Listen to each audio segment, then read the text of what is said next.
Students second board की पाठशाला देखिए हम कर रहे हैं कोऑर्डिनेटर चैप्टर एक्सरसाइज 8.2 ये लास्ट क्लास है। आप देख रहे हैं क्वेश्चन नंबर 5 कह रहे हैं parallelogram A B C D E and F are the mid points of side A B and C D respectively show that line segments A F and E C trisect diagonal B D.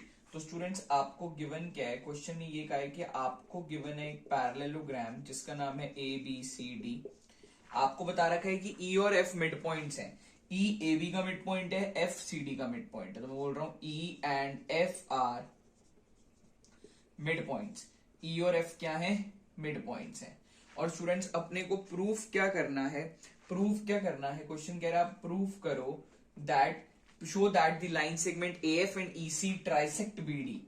A F and E C trisect B D. अगर मैं बोल रहा हूं trisect हो रहा है B D trisect हो रहा है, ट्राइसेक्ट मतलब 3 टुकड़ों में बट रहा है, यानी DP equal to P Q equal to Q B होना चाहिए। यानी इनडायरेक्टली मुझे शो क्या करना है, DP equal to P Q equal to Q B. तो स्टूडेंट्स इसके लिए आप प्रूफ देखिए। अब हम प्रूफ कैसे करेंगे इसका, मैंने आपको ना मिड पॉइंट थ्योरम बताई हुई है और converse of mid point theorem बताई है। यहां देखिए अब कैसे यूज होने वाली है। प्रूफ के अंदर सबसे पहले हमें बताइए क्योंकि एबीसीडी एक पैरेललोग्राम है, तो अगर एबीसीडी पैरेललोग्राम है उसकी ऑपोजिट साइड्स जो है वो पैरेलल होंगी। यानी हमें पता है कि ए बी जो है वो सी डी के पैरेलल होगी और ऑपोजिट साइड्स इक्वल भी होंगी, यानी ए बी जो है वो सी डी के इक्वल भी होगी। क्यों सर, क्योंकि ये साइड्स हैं पैरेललोग्राम की। अब अगर पूरी की पूरी ए बी सी डी के पैरेलल है तो मैं कह सकता हूं कि ए बी का कोई सा भी टुकड़ा उठा ले, लाइक मैंने ए ई टुकड़ा उठाया, ये भी सी एफ के पैरेलल होगा और ए ई सी एफ के बराबर होगा। अब अगर ए ई सी एफ के पैरेलल है, ए ई सी एफ के बराबर है स्टूडेंट्स, तो हम बोल सकते हैं therefore A E C F is a parallelogram. Reason आप लिख लेंगे, if one pair of opposite side is both equal and parallel then it is a parallelogram. पहले भी आप लोगों को बताया हुआ है। अब आपको नजर आ रहा है एक ट्राइंगल बी ए पी। आप देखिए ट्राइंगल बी ए पी के अंदर, ट्राइंगल बी ए पी के अंदर ई मिड पॉइंट है, ई इज मिड पॉइंट। और ई जो है, अगर ई मिड पॉइंट है किसका, ए बी का, और हमने पता है कि E Q and E Q parallel है ए पी के, तो आपको पता है कि converse of mid point theorem, अगर एक ट्राइंगल के एक साइड के मिड पॉइंट से एक लाइन जा रही है तो तीसरी के पैरेलल है तो वो सामने वाली साइड को 2 बराबर टुकड़ों में तोड़ेगी, यानी क्यू को भी मिड पॉइंट बना डालेगी। यानी हम क्या बोल सकते हैं कि इस लाइन ने क्या करा, इस बीपी साइड को 2 बराबर टुकड़ों में तोड़ा, यानी B Q equal to Q P कर दिया, B Q equal to Q P कर दिया। रीजन क्या लिखेंगे, by converse of mid point theorem, कहानी नंबर 1। ठीक है जी। इसके बाद हमें एक ट्राइंगल नजर आ रहा है डीसी क्यू, एक ट्राइंगल नजर आ रहा है in triangle D C Q. आपको डीसी क्यू ट्राइंगल के अंदर नजर आ रहा होगा एफ मिड पॉइंट है, F is mid point of C D and क्या पता लग रहा है, F P parallel C Q. तो स्टूडेंट्स हम इससे फिर से क्या बोल सकते हैं कि देयरफॉर, इससे क्या पता लगता है कि डीपी, इससे क्या पता लगता है कि डीपी और पी क्यू बराबर हो गए। कैसे, by converse of M P T, कहानी नंबर 2 हो गई। तो स्टूडेंट्स अब मैं कहानी नंबर 1 और कहानी नंबर 2 से क्या बोल सकते हैं, हम बोलेंगे मैम को कि मैम फ्रॉम 1 and 2, कहानी नंबर 1 और कहानी नंबर 2 से हमें क्या पता लगता है स्टूडेंट्स कि बी क्यू क्यू पी के बराबर है, डीपी पी क्यू के बराबर है।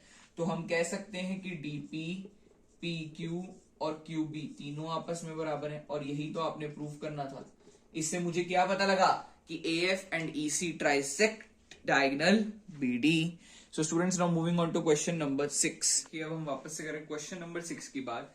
कह रहे show that the line segments joining the mid points of opposite sides of a quadrilateral bisect each other. यानी कहने का मतलब आप लोगों को गिवन क्या है, गिवन बच्चों हमें गिवन के अंदर ना एक क्वाड्रिलेटरल दे रखा है। क्या गिवन है हमें, एक क्वाड्रिलेटरल। क्या गिवन है हमें, एक क्वाड्रिलेटरल। हमें एक ना क्वाड्रिलेटरल गिवन है, कौन सा, ए जिसका नाम है A B C D. P Q R and S क्या है, मिड पॉइंट्स हैं A B B C C D और डी ए के, A B B C C D और डी ए के। तो हम लिख लेते हैं फटाफट से।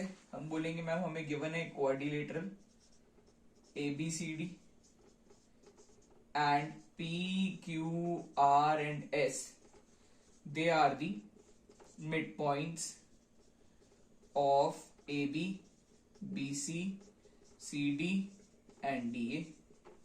ठीक है जी। और हमें प्रूफ क्या करना है, क्वेश्चन कह रहा है आप ये शो कर दो कि line segment joining the mid points of opposite sides of a quadrilateral bisect each other. तो एक लाइन सेगमेंट आपको नजर आ रही होगी पी आर और एक लाइन सेगमेंट आपको नजर आ रही होगी एस क्यू, यही ऑपोजिट साइड के मिड पॉइंट्स को जोड़ रही हैं। तो ये क्या करेंगे, एक दूसरे को बाइसेक्ट करेंगे, बाइसेक्ट ईच अदर, ये एक दूसरे को बाइसेक्ट करेंगी, हमें शो करना है। यानी पीओ इक्वल टू, यानी हमें शो करना है पीओ इक्वल टू ओ आर और एसओ इक्वल टू ओ क्यू। तो अब हम बात करते हैं प्रूफ की। बहुत इजी प्रूफ है इसका, बहुत इजी प्रूफ है। तो अब हम इसके प्रूफ की बात करते हैं। स्टूडेंट्स आप क्या देखते हैं, अगर आपने इसको प्रूफ करना है तो हमने कंस्ट्रक्शन क्या कर रखी है, P Q Q R R S S P को ज्वाइन कर रखा है, डायगोनल एसी ज्वाइन कर रखे हैं। कंस्ट्रक्शन आप खुद लिखेंगे। अब हमें क्या नजर आ रहा है, सबसे पहले एक ट्राइंगल नजर आता है एडीसी। आप देखोगे एडीसी के अंदर ना एस और आर मिड पॉइंट्स हैं। आप बोलोगे S and R mid points of, किसके मिड पॉइंट्स हैं एस और आर, एडी साइड के और डीसी साइड के, एडी एंड डीसी रिस्पेक्टिवली। तो ट्राइंगल एडीसी के अंदर अगर एस और आर मिड पॉइंट्स है तो फिर मिड पॉइंट थ्योरम लगाते हैं हम। देयरफॉर हम बोलेंगे S R parallel AC and S R equal half AC. कैसे बोला, बाय मिड पॉइंट थ्योरम, पढ़ रखी है हमने। ये होगी पहली कहानी। फिर आपको एक ट्राइंगल नजर आता है बीएसी। इस बीएसी ट्राइंगल के अंदर मुझे पता लगता है पी एंड क्यू क्या है, मिड पॉइंट्स हैं किसके, of A B and B C. अब आप लोगों को क्या पता है, फिर से हम लगाएंगे, फिर से अगेन हम लगाएंगे क्या, मिड पॉइंट थ्योरम। हम बोलेंगे therefore P Q parallel AC, P Q parallel AC and P Q equal half AC. कहानी नंबर 2। तो स्टूडेंट्स इससे हमें क्या फायदा होता है, इससे हमें क्या फायदा होता है, हम बोलेंगे मैम फ्रॉम 1 and 2 मुझे ये पता लगता है कि सर एस आर भी एसी के पैरेलल है, पीक्यू भी एसी के पैरेलल, तो पीक्यू और एस आर भी आपस में कैसे होंगे, पैरेलल होंगे। यानी एस आर पैरेलल आएगा पीक्यू के एंड, और क्या हमें पता लगता है, और हमें ये पता लगता है कि सर पीक्यू भी हाफ एसी के बराबर है, एस आर भी हाफ एसी के बराबर है, तो S R equal to PQ. अब आपको नजर क्या आया कि एस आर और पीक्यू दो साइड्स इक्वल भी हैं, पैरेलल भी हैं, तो पीक्यू आर एस क्या बन गया, एक पैरेललोग्राम बन गया। तो आप क्या बोल सकते हैं, आप बोल सकते हैं ma'am therefore P Q R S is a parallelogram. अब अगर ये पैरेललोग्राम आ गया है, हमें पता है पैरेललोग्राम के जो डायगोनल्स हैं दूसरे को बाइसेक्ट करते हैं, तो हम लिखेंगे we know that diagonals of parallelogram bisect each other। अगर वो एक दूसरे को बाइसेक्ट कर रहे होंगे तो मैं बोल सकता हूं P R and S Q bisect each other. क्या बोल सकते हैं हम, therefore P R and S Q bisect each other. और यही तो आपको प्रूफ करना था। Easy students, now moving on to question number 7 and last question of this chapter। चलिए स्टूडेंट्स क्वेश्चन नंबर 7 देखिए। आपको कह रहे हैं triangle A B C is a right angle triangle and right angle at C. C पे 90 degree का angle है। Line through mid point M given है। हाइपोटेन्यूज ए बी का एक लाइन जाती है एम से जिसका नाम है M D which is parallel to B C. हमें ये तीन चीजें शो करनी है। तो आप गिवन लिखेंगे, आप गिवन लिखेंगे क्या, आपके पास एक ट्राइंगल एबीसी जहां पे एंगल सी है 90 डिग्री का, एम जो है वो मिड पॉइंट है और एमडी जो है वो बीसी के पैरेलल है। ये आपका गिवन पार्ट है और टू प्रूव आपके सामने लिखा है। अब प्रूफ करते हैं।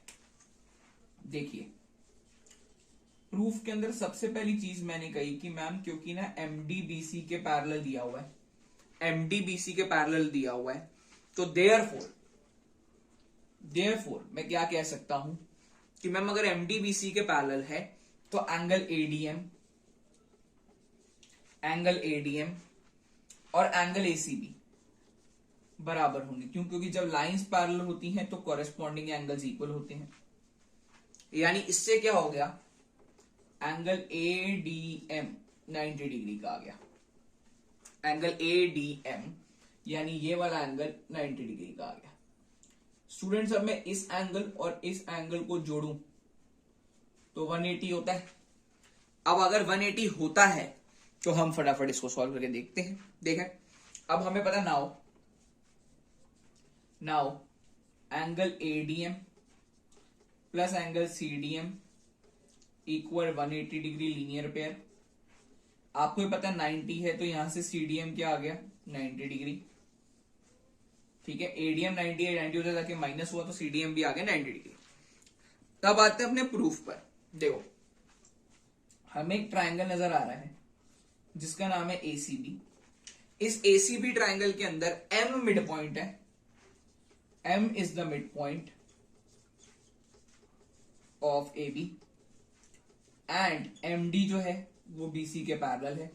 तो आपने पढ़ा है अगर ट्रायंगल के एक मिड पॉइंट से एक लाइन जा रही हो तो तीसरी लाइन के पैरेलल हो तो वो सामने वाली साइड को दो बराबर टुकड़ों में तोड़ती है।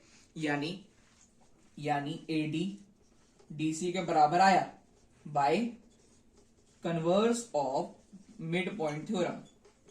अब स्टूडेंट्स अगर एडी डीसी के बराबर है तो मैं कह सकता हूं कि डी क्या बन गया, मिड पॉइंट बन गया। डी क्या बन गया, मिड पॉइंट बन गया किसका, एसी का। यहां पर आपका फर्स्ट पार्ट प्रूव हो जाता है, यहां पर आकर के आपका फर्स्ट पार्ट प्रूव हो जाता है। यानी आप कह सकते हो hence first part proved. Second part के अंदर हमें शो करना है कि एमडी परपेंडिकुलर है एसी पे, यानी एमडी एसी पे 90 डिग्री का एंगल बना रही होगी। अब आपको पता है एंगल एडीएम एंगल सीडीएम दोनों ही 90 डिग्री के हैं। अब अगर एंगल एडीएम और एंगल सीडीएम दोनों ही 90 डिग्री के हैं तो हम कह सकते हैं कि एमडी परपेंडिकुलर है एसी में, हेंस सेकेंड पार्ट प्रूफ।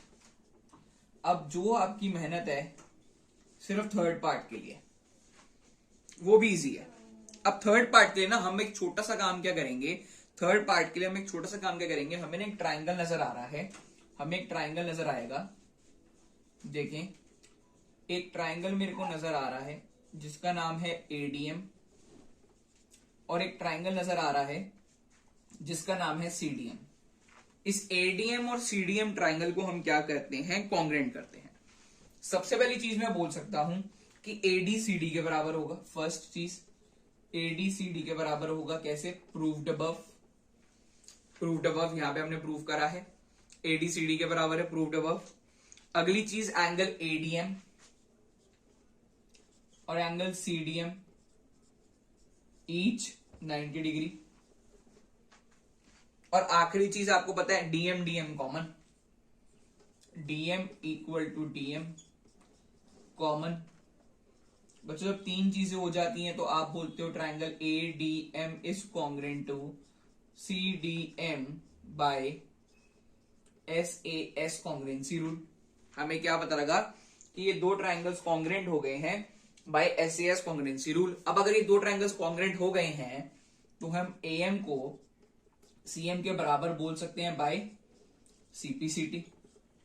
अब ये आपको कहां काम आ रहा है, देखो आप लोगों को ना ये पता है, आप लोगों को क्या पता है, अगर आप क्वेश्चन पढ़ते हैं आप देखो कि ना आपको क्वेश्चन के अंदर हम लोगों को ना, मैंने जैसे A M equal to C M बोल दिया, A M equal to C M बोल दिया। अब क्या है स्टूडेंट्स कि अगर आप ए बी देखो, ए बी किससे मिलकर बना है, जो ए बी है वो किससे मिलकर बना है। अगर आप ध्यान देंगे तो मैं बोल सकता हूं मैम ए बी जो है वो ए एम और एम बी को मिला के बना है। ए बी जो है वो ए एम और एम बी को मिला करके बना है। तो देखते हैं हम लोग इसको लिखेंगे कैसे। हम लोग इसे लिखेंगे ऐसे, देखिए हम बोलेंगे मैम हमें पता है कि ए एम और एम बी को जोड़ते हो तो ए बी आता है, ए एम और एम बी को जोड़ते हो तो ए बी आता है। पर मैम ए एम और एम बी बराबर है। अब सर आपको ऐसे पता लगा कि ए एम और एम बी बराबर है? मुझे इसलिए पता लगा है कि ए एम और एम बी बराबर है क्योंकि क्वेश्चन ने कहा था कि एम मिड पॉइंट है। अगर एम मिड पॉइंट है तो वाकई में ए एम और एम बी बराबर होंगे। तो इस एम बी की जगह भी ए एम लिख लिया, A M plus A M 2am, और आपको पता है 2 मल्टीप्लाई नीचे जाके डिवाइड, ए एम जो आ गया वो आया हाफ ए बी। सर अगर अब A M half A B के बराबर है, ए एम और सी एम अभी अभी हमने बराबर प्रूफ करें, तो मैं कह सकता हूं equal to C M, C M भी हाफ ए बी के ही बराबर होगा। और आप लास्ट पार्ट देखते हैं, आपने लास्ट पार्ट यही तो प्रूफ करना था, A M equal to C M equal to half A B, hence third part proved, कहानी खत्म। तो स्टूडेंट्स क्वेश्चन नंबर 7 जो है वो एक मस्ट क्वेश्चन है, इंपॉर्टेंट क्वेश्चन है। तो thank you students, thanks for watching this video. अगर आपको वीडियो पसंद आए तो लाइक शेयर एंड सब्सक्राइब जरूर करें। अगर आपको कोई भी डाउट हो तो इंस्टाग्राम पे जाकर हमें फॉलो करें, अपने डाउट्स क्लियर करें। Thank you students, bye bye.